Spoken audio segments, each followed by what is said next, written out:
Succession du président Biya serait donc l'un des enjeux majeurs autour de cette crise anglophone? C'est un enjeu majeur, c'est-à-dire qu'il faut absolument qu'il n'y ait pas élection en 2018. Voilà le problème, voilà l'enjeu. C'est-à-dire qu'à partir du moment où il n'y aura pas d'élection en 2018, le Cameroun va sombrer de ce qu'on appelle un état de non-droit. Et tout simplement, ils vont vous expliquer que M. Biya, vous n'êtes plus légitime. Et pour arriver à cette situation, il faut créer une situation de carnage qui va faire intervenir l'ONU. C'est le système qu'ils ont employé en Ukraine. Ils vont faire un coup d'État en Ukraine. Ils sont en train de vouloir faire un coup d'État au Cameroun. Et ces armes qu'on trouve dans le sud-ouest, ce n'est pas pour affronter l'armée du Cameroun, c'est créer une situation où il y a une dizaine, une trentaine, une quarantaine de morts. Et les relais de France 24, TF1, France 2 vont expliquer que l'État du Cameroun ne garantit plus la sécurité de certains de ses ressortissants. Et l'ONU va vous expliquer qu'elle veut intervenir en tant que puissance intermédiaire pour négocier. Une délégation camerounaise a d'ailleurs déjà été reçue par l'ONU. Stricte séparation du pouvoir. Et dire à M. Biya que vous n'êtes plus légitime. Ce sont les méthodes qu'ils vont faire. Je dis ils vont faire le même système en Ukraine. Et quand le grand frère, en fait, Bouté Ambas a dit que ça, il faut regarder avec un peu de pincette, non. Il y avait une dizaine de manifestations pro-européennes en Ukraine. Qu'est-ce que France 2 va faire? France 2 va montrer des images fausses de milliers de personnes qui manifestent contre le gouvernement. Ils sont en train de le faire avec au Venezuela. Qui peut nier aux Vénézuéliens que les États-Unis n'essayent pas de faire un coup d'État au Venezuela? C'est un coup d'État que les États-Unis veulent faire, c'est-à-dire faire partir le président par la force, en infiltrant les opposants et justement en créant un carnage au sein des manifestations publiques. Je salue avec brio la démonstration du grand frère, le professeur Albin Bida. Moi, j'aime toujours l'écouter parce que il y met toujours un peu d'humour dans ses démonstrations. En même temps, il est très pertinent. Merci, professeur. Monsieur Ekanga a été brillantissime et Monsieur Aoumou nous a fait un peu d'histoire. Mais Jules, c'est incroyable ce monsieur. Comment Jules peut demander à l'État du Cameroun de vouloir violer ses lois, de violer sa constitution? Il demande de libérer. On libère qui? Les procès en ce moment sont publics. L'État a tout concédé aux revendications corporatistes. D'ailleurs, il faut faire attention. Il faut éviter d'affaiblir l'État, éviter d'affaiblir le pouvoir législatif quand on est en discussion. Il y a de cela 2-3 semaines, nous avons encore eu un concours pour le recrutement d'une cinquantaine de magistrats et de greffiers. Un concours spécial. Quand vous regardez l'Office national du bac, vous constatez que la région de l'extrême nord, aujourd'hui, a en termes de pourcentage d'enfants admis, le moins d'enfants admis. Pourquoi? Parce que le maire, les officiels dans la région de l'extrême nord expliquent que pratiquement 60% d'écoles ont fermé. Il faut faire une session de rattrapage pour ces enfants de l'extrême nord. À cause de Boko Haram, personne n'en parle. Personne n'en parle.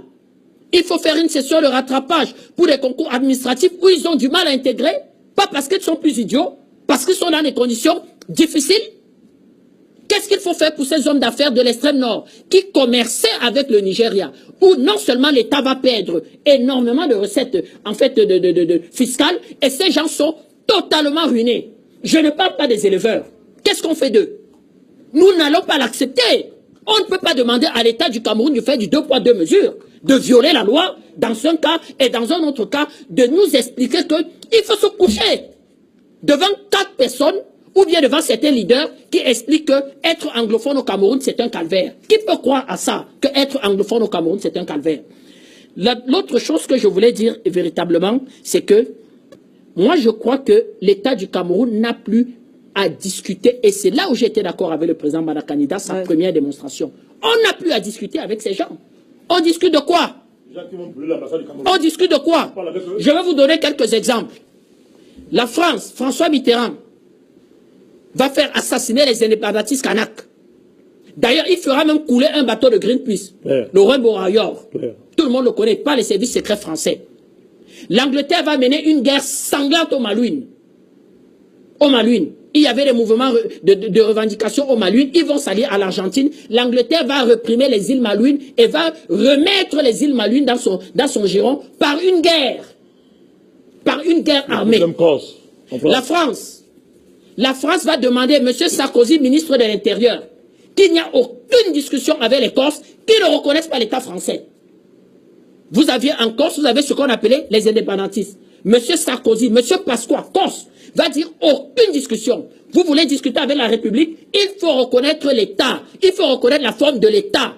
Là, vous entrez dans un jeu institutionnel et on peut discuter avec vous. L'Espagne va décréter l'UTA, parti terroriste, et va signer un accord de coopération judiciaire avec la France et dire que ceux qui se réclament de l'UTA en France, vous me les extradez. La France aussi, qui a une partie de Basque, va dire à l'Espagne que ceux qui se réclament en fait du parti basque et qui sont des indépendantistes, vous m'extradez ces gens. L'Espagne et la France. Parti terroriste, aucune négociation possible. Au moment où nous parlons, vous avez des indépendantistes de l'OTA en prison, dans les prisons françaises et dans les prisons espagnoles. Les États-Unis vont massacrer carrément les Indiens. C'est-à-dire que ça, on ne parle même pas. Voilà en fait ce que eux, comment eux, ils gèrent des mouvements indépendantistes. Tout le monde a vu la crise en Guyane. La réponse de la crise en Guyane a été forte par la police, par les CRS et même par l'armée pour rétablir l'ordre. D'abord, c'est-à-dire ce qu'on appelle le droit de l'État. Le droit de l'État. L'État a des droits. Donc, à partir de là, c'est pour ça qu'effectivement, dans une situation comme celle-là, M. Aoumou, le professeur Abem Bida, le grand frère Mouté Ambassa, M. Banakani, ont pratiquement tout expliqué. Oui. Nous ne pouvons plus être dans une situation de négociation face à des comportements de ce genre-là. C'est-à-dire que la République doit relativement triompher. D'accord. Merci beaucoup, M. Bertrand Tatine. Que nous appelons encore notre ami Jules. Oui. Il dit que son président préféré depuis qu'il appelle, c'est Laurent Gbagbo, non? Oui. Il dit toujours qu'il veut de façon symbolique pour le président Laurent Gbagbo le soir. Il parle de dialogue. Qu'est-ce que le président Gbagbo n'a pas donné aux rebelles ivoiriens? Premier ministre. Il a fait de M. Ouattara candidat exceptionnel. Il leur a tout donné. Il a violé la ça a conduit la Côte d'Ivoire où? À la guerre. Il faut qu'on soit sérieux, mon cher ami. Voilà. Et je termine. En 1990, voilà. Tous les Camerounais se sont mis derrière un candidat qu'on appelait le candidat de changement. C'était un anglophone.